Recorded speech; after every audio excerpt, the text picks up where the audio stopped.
Hello friends. तो आप सबका स्वागत है आज के इस नए वीडियो में। तो इस वीडियो में हम आज बात कर रहे हैं होम लोन के लिए। तो होम लोन में आपको किस किस प्रकार एक्स्ट्रा खर्च देना पड़ता है और आपको किस किस डॉक्यूमेंट का रिक्वायरमेंट रहता है। तो ये जो पूरी जानकारी मैंने निकाली है वो मैंने नेट से निकाली है और मैं आपको सिर्फ बताऊंगा कि हमें कितना एक्स्ट्रा चार्जेस देना पड़ता है और कौन कौन से डॉक्यूमेंट आपको लगते हैं, ठीक है, होम लोन लेने पे। तो एक छोटा सा एक ब्रीफ बता देता हूँ कि यदि आप कोई भी अपना होम सिलेक्ट कर रहे हैं या कोई ले रहे हैं तो उस वहाँ पर जाने के पहले आपको एक बार बैंक में जाना पड़ेगा और बैंक में वहाँ पर आप पूछ सकते हैं कि आपको कितने का लोन सेक्शन हो सकता है, ठीक है। ये आपके क्रेडिट लिमिट पे पूरा डिपेंड करता है। तो जैसे कि आप कहीं पे भी आपको साइट पसंद आ रही है तो पहले आप वहाँ पूछ लीजिए कितने का है पूरा उसका जो ब्रेकअप लेटर रहता है कि कितना स्टैम्प ड्यूटी है, कितना क्या लगेगा, पूरा चार्जेस उससे लेके आपको बैंक में जाना चाहिए और बैंक में जाके पता करना चाहिए कि आपको कितने का होम लोन सेक्शन हो सकता है, ठीक है। तो ये सब जब आप बैंक में जाओगे तो बैंक भी आपसे पूछेगा कि आप कहाँ पे ले रहे हो, आपका कितने का बजट है, और ये सब चीज़ें बैंक भी पूछता है। वो आपसे कंफर्म करता है कि आप होम लोन लेने के लिए कितने एलिजिबल हो और ये सब चीज़ें चेक की जाती है। तो इसके लिए बैंक आपसे कुछ चीज़ें पूछता है जैसे कि आपका क्रेडिट लिमिट क्या है, ये सब चीज़ें निकालते हैं बैंक और वो आपको ये एक प्री सेंक्शन लेटर दे देता है, ठीक है। कि आप इतने होम लोन लेने के लिए एलिजिबल हो। एक ये नॉर्मल होता है ना, प्री सेंक्शन लेटर। तो उसमें वो पहले आपके हर चीज़ को रिकॉर्ड को चेक करता है कि आप का कितना क्रेडिट है, क्रेडिट लिमिट है, ये सब चीज़ें चेक करता है, आपका कितना स्कोर है, ठीक है। ये सब चीज़ें चेक करने के बाद बैंक आपको बताता है और उस पर एक सील या स्टाम्प पेपर लगा के आपको दे देता है जो 2 पेज का होता है।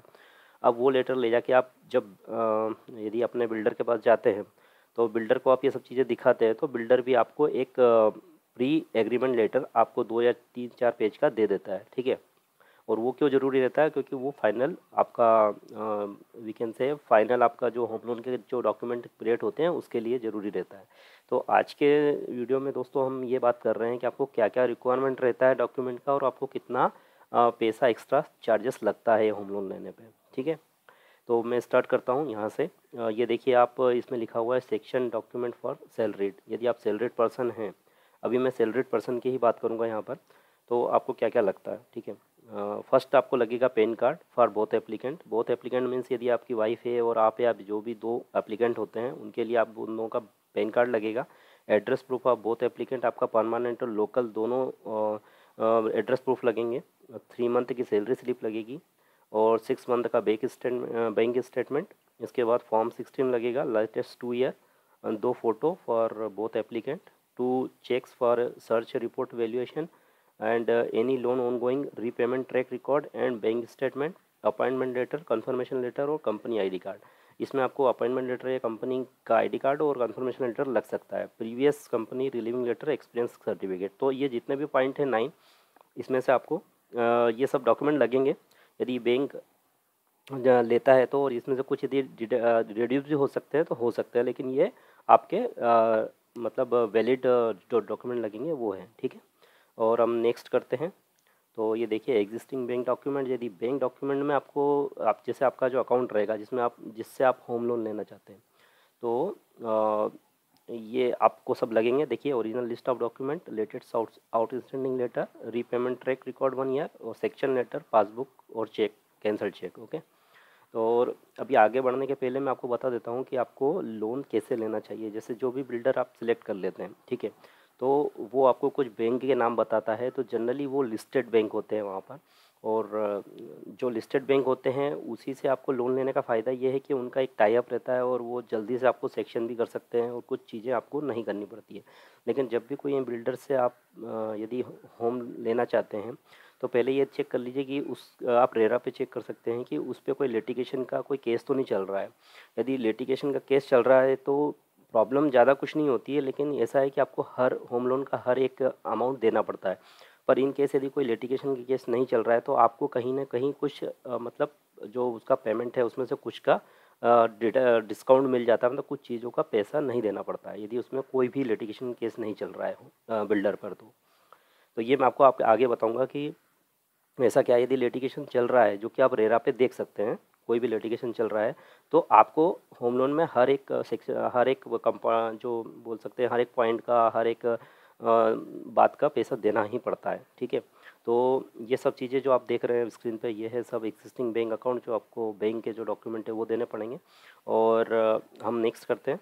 अब ये देखिए, ये वो जो सब डॉक्यूमेंट है जो बिल्डर आपको देता है, और आप लेके बैंक के पास जाते हैं, और बैंक फिर जो आपकी मेन ब्रांच होती है वो आपको होम लोन सेक्शन कर देती है। लेकिन ये सब इंपॉर्टेंट जो डॉक्यूमेंट है ये बिल्डर आपको देता है। ठीक है, इसमें index two with registered agreement number 1, number 2 OCR receipt, number 3 demand letter, and NOC SBI format में, या फिर जो भी बैंक से आप लोन ले रहा है वो, नंबर 5 पे आर्किटेक्ट सर्टिफिकेट, और नंबर 6 पे identity bond if any litigation on going. यदि कोई केस चल रहा है लिटिगेशन का तो उसमें आइडेंटिटी बॉन्ड देना पड़ता है बिल्डर को, बैंक को। और उसके बाद सेक्शन प्लान, उसके ब्लूप्रिंट है ना। तो ये सब 7 डॉक्यूमेंट आपको बिल्डर देगा एक फ़ाइल बना के, वो आप बैंक में ले जाएंगे, और बैंक फिर होम सेक्शन, आपका होम लोन का जो प्रोसीजर है वो स्टार्ट कर देता है। तो फ्रेंड्स, आप सभी को मैं यहाँ बता देता हूँ कि एक वे बता देता हूँ कि कैसे होम लोन स्टार्ट होता है। ये सब चीज़ें मैंने नेट से निकाली है कि किस प्रकार आप होम लोन लेते हैं। जब आप पहले बैंक जाइए, और बैंक में आपको डायरेक्ट ही जाना है। आप किसी भी मेरे हिसाब से यदि आप डायरेक्ट बैंक में जाएंगे तो बेटर रहता है, विदाउट किसी ब्रोकर के। ये आप पे डिपेंड करता है वैसे।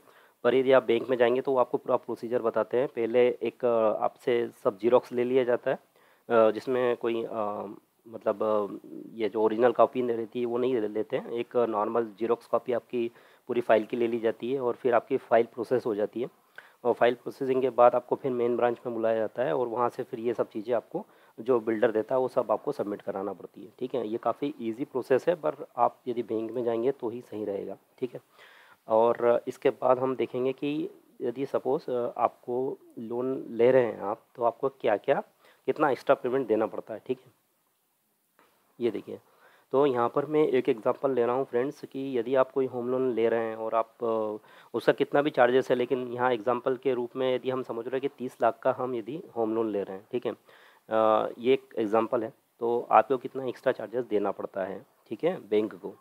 और इसमें कुछ ऐसे पॉइंट है जो यदि आपके बिल्डर पे कोई लिटिगेशन केस नहीं है तो शायद इसमें से कुछ रिड्यूस हो जाते हैं। लेकिन यदि सपोज़ कोई लिटिगेशन का केस नॉर्मल चल रहा है, जो कि एक मतलब नॉर्मल छोटा मोटा, तो आपको ये सब एक्स्ट्रा पेमेंट देना पड़ता है। ठीक है, जैसे कि हम स्टार्ट कर रहे हैं 30 लाख में। Valuation charges, okay, first number valuation charges में आपको 1770 रुपये देना है, 1770 रुपीज़। नंबर 2 पे लीगल और एडवोकेट सर्विस रिपोर्ट, ओके, इसमें आपको ये था लीगल और एडवोकेट और सर्च रिपोर्ट, इसके 4,000 और नंबर 3 पे stamp duty, mortgage 0.3% of your loan, मतलब 30 लाख का 0.3% निकालेंगे तो 9,200 रुपये। NOI नोटिस ऑफ इंटीमेशन और रजिस्ट्रेशन फ़ी नंबर 4, इसके ये रहेगा आपका 15,000, मतलब कुछ 0.5% है, जो कि नंबर 4 पर है, ओके, 15,000। और affidavit notary charges 700 rupees. Stamp duty paper number 6, ये 8 स्टाम्प पेपर बनते हैं, इसके 800 रुपये लगते हैं। उसके बाद NOI notice of intimation again 1,100 रुपये। Service charges 100 rupees. और जब आपको होम लोन मिल जाता है उसके करीब 1 महीने बाद आपके अकाउंट में ये प्रोसेसिंग फ़ी भी बैंक जोड़ देती है, मतलब प्लस कर देती है, तो 5,900 रुपये उसके लगते हैं। तो फ्रेंड्स, मैं आपको ये बताना चाह रहा हूँ कि यहाँ पर टोटल आपको 38,000 अप्रोक्स 570 रुपीज़ एक्स्ट्रा देना पड़ते हैं। ठीक है, ये वीडियो बनाने का एक ही मेरा मोटिव है कि आपको पता लगे कि आप यदि 30 लाख का लोन लेते हैं तो आपको इतना पैसा एक्स्ट्रा देना पड़ता है बैंक को।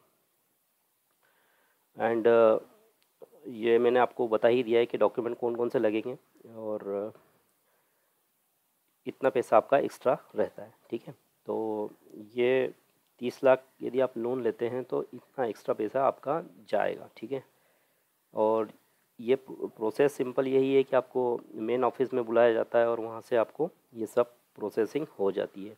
ये जब प्रोसेस हो जाती है तो आपका एक अकाउंट क्रिएट कर दिया जाता है होम लोन का, जो कि आपके इंटरनेट बैंकिंग में शो होता है, और वहाँ पर आप क्लिक करेंगे तो आपको प्लस माइनस सब, मतलब क्रेडिट और डेबिट सभी लेगा। यदि आप जैसे आपका बैंक आपको पैसा देता है कुछ हर महीने का जो डिसबर्समेंट करेगा, तो वो प्लस में हो जाएगा। ठीक है, और यदि आपका जो EMI कटेगा वो सेकंड कॉलम में हो जाएगा माइनस, तो प्लस माइनस चलता रहता है, और आपका जो पूरा जितना बकाया है वो लास्ट के कॉलम में आपको शो हो जाता है कि इतना आपका आउटस्टैंडिंग अमाउंट चल रहा है। ठीक है, पूरी जानकारी आपको नेट बैंकिंग में मिल जाती है, उसमें कोई इशू नहीं है। जैसे ही आपका प्रोसेस होता है होम लोन जैसे कि जो भी डिस्बर्समेंट आपका होता है बैंक, जो आप बिल्डर को बैंक देता है, तो जब भी मतलब बिल्डर आपको डिमांड लेटर देगा ईमेल पे, और वो डिमांड लेटर और आर्किटेक्ट का सर्टिफिकेट और एक और फॉर्म, 3 चीज़ें आपको बैंक को देना पड़ती है ईमेल के थ्रू, और थोड़े दिन में फिर वो डिस्बर्समेंट कर देते हैं।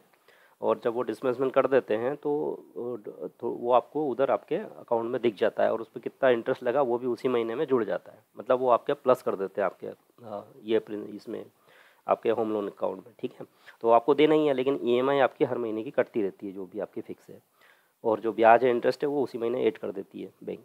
तो ये आप देख लीजिए कि आप कितना होम लोन लेना चाहते हैं, या फिर आप कितना कर सकते हैं, ये सब चीज़ें देख लीजिए एक बार। और यदि आपको कुछ क्वेरी है या कंसर्न है तो आप प्लीज़ कमेंट कीजिएगा किसी भी पॉइंट को लेके, तो मैं ज़रूर आपको उसका आंसर दूंगा। और ये वीडियो बनाने का दोस्तों यही एक मोटो था कि आपको कितना एक्स्ट्रा खर्चा लग जाता है, ठीक है, और आपको क्या प्रोसेस रहती है, आपको कैसे जाना चाहिए, ठीक है, और आपको क्या क्या डॉक्यूमेंट लगते हैं। एक छोटा सा वीडियो मैंने आपके लिए बनाया है। आपको यदि ये वीडियो अच्छा लगे तो प्लीज़ लाइक कीजिएगा, चैनल को सब्सक्राइब कीजिएगा, और ये देख लीजिए इतना एक्स्ट्रा लगता है चार्जेस। और ये सब जो जानकारी मैंने ली है सब इंटरनेट से इकट्ठा करके मतलब गैदर करके कंसोलिडेट करके बनाया है वीडियो। और ये होप ये वीडियो आपको अच्छा लगेगा। कहीं भी कुछ कन्फ्यूजन हो तो प्लीज़ कमेंट कीजिएगा, ठीक है, और अपना ख्याल रखिएगा। और इस तरह से मिलते हैं किसी फिर नए वीडियो में। तब तक के लिए बाय बाय, सी यू, वंदे मातरम।